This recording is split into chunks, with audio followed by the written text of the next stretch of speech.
Next अब हम जो टॉपिक पढ़ेंगे वो है म्यूकस रिटेंशन सिस्ट। सही है।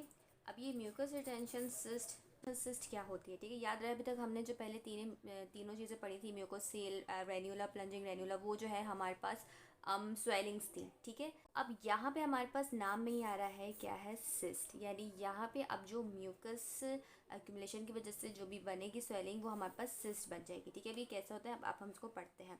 सबसे पहले तो ये भी हमारे पास जो है वो माइनर सैलिवरी ग्लैंड्स में ही बनती हैं और ऑब्वियसली बात है डक्ट्स की वजह से ही होती हैं। माइनर सैलिवरी ग्लैंड्स में बनेगी और मेजर में बहुत रेयर दिखती है, और अगर किसी मेजर सैलिवरी ग्लैंड में दिखेगी भी, ठीक है, तो वो हमारे पास कौन सा होगा, पैरोटिड होगा, ठीक है। वरना ये माइनर सैलिवरी ग्लैंड्स में ही दिखेगी, जैसे आपको लोअर लिप, ठीक है, बकल म्यूकोजा या फ्लोर ऑफ द माउथ में दिखेगी, क्योंकि फ्लोर ऑफ द माउथ में भी हमारे पास जो है वो काफ़ी सारे माइनर सैलिवरी ग्लैंड्स जो है वो मौजूद होते हैं। अब पीछे वाली जो हमारे पास तीनों स्वेलिंग्स थी वो हमारे पास जो है किसी भी डक्ट के जो है वो सिवियर्ड होने की वजह से जो है वो बनती थी। आप चाहे सिवियर्ड बोले, सिवेट बोले, ठीक है, जो भी प्रोनाउंस करना चाहे आप करें, ठीक है।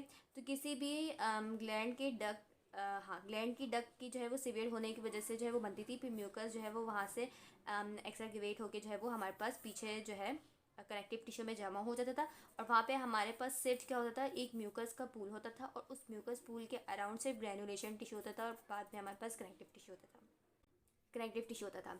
यहाँ पे हमारे पास क्या होता है, डक्ट की ऑब्स्ट्रक्शन हो जाती है। सही है। डक्ट की ऑब्स्ट्रक्शन कैसे होगी हमारे पास, अब फर्ज करें कि ये हमारे पास एक ग्लैंड है और ये उसकी डक्ट है। अब कोई भी ट्रॉमा हो गया हमारे पास, ठीक है, और ये डक्ट जो है ये हमारे पास कट ऑफ हो गई, लेकिन ये डक्ट कट ऑफ होके जो है वो हमारे पास यहाँ से स्लैब फ्लो करता नहीं रहा, ये किसी भी ऑब्स्ट्रक्शन की वजह से ये डक्ट का जो माउथ था, ठीक है, वो हमारे पास क्लोज हो गया। अब क्या होगा कि यहाँ से आहिस्ता, अगर यहाँ पे चूँकि माउथ क्लोज हो गया, पीछे से क्या है म्यूकस फ्लो आ रहा है, तो हमारे पास यहाँ पे प्रेशर बिल्डअप होगा। जब प्रेशर बिल्डअप होगा तो हल्का हल्का म्यूकस यहाँ से लीक होना शुरू होगा। वही जब म्यूकस लीक होगा तो यहाँ पे जो है वो एक पूल बना लेगा। सही। अब ये प्रोसेस जो है वो बहुत स्लोली होता है, ठीक है, यानी पहले म्यूकोसील बनेगी, फिर इसके अराउंड ग्रेनुलेशन टिश्यू बनेगा, और फिर इसके अराउंड क्या हमारे पास डेवलप हो जाएगी, एक एपिथीलियम डेवलप हो जाएगी। अब जब ये सारी चीज़ें बन जाएंगी ना, तो याद करें बच्चों हमने सिस्ट के स्ट्रक्चर में क्या पढ़ा था, ठीक है। बीच में हमारे पास जो है वो एक सेंट्रल कैविटी होती है जिसमें कोई भी हमारे पास फ्लूइड मटेरियल होता है, फिर हमारे पास ग्रेनुलेशन टिश्यू आता है, and then we have the epithelium. तो ये सारा स्ट्रक्चर किसका बन गया, सिस्ट का बन गया। अब ये सिस्ट हमारे पास क्यों बनी, म्यूकस के रिटेंशन की वजह से बनी, ठीक है। तो म्यूकस के रिटेंशन की वजह से सिस्ट बन गई, इसलिए हम इसको कहते हैं म्यूकस रिटेंशन सिस्ट। ये सिस्ट जो है वो बहुत स्लोली डेवलप होती है, और स्टार्ट में तो जाहिर सी बात बच्चों किसी को नहीं पता चलता, बिल्कुल एसिम्टोमेटिक होती है, कोई भी पेन नहीं हो रहा होता है इसमें हमें, तो लोगों को ये शुरू में पता भी नहीं चलता। तो बहुत ज़्यादा आखिर में आके यानी 45 to 50 ईयर्स में आके अगर ये डेवलप होती तो तब लोगों को पता चलता है कि अच्छा बचपन में कोई ट्रॉमा हुआ था, तो उसकी वजह से हमारा जो है ये अब म्यूकोसील बना, फिर रिटेंशन सिस्ट बन गई, ठीक है। तो ये बहुत लोगों को लेट जाके जो है ना ये चीज़ डायग्नोस होती है, इतनी अर्ली ये डायग्नोस नहीं हो जाती, ठीक है।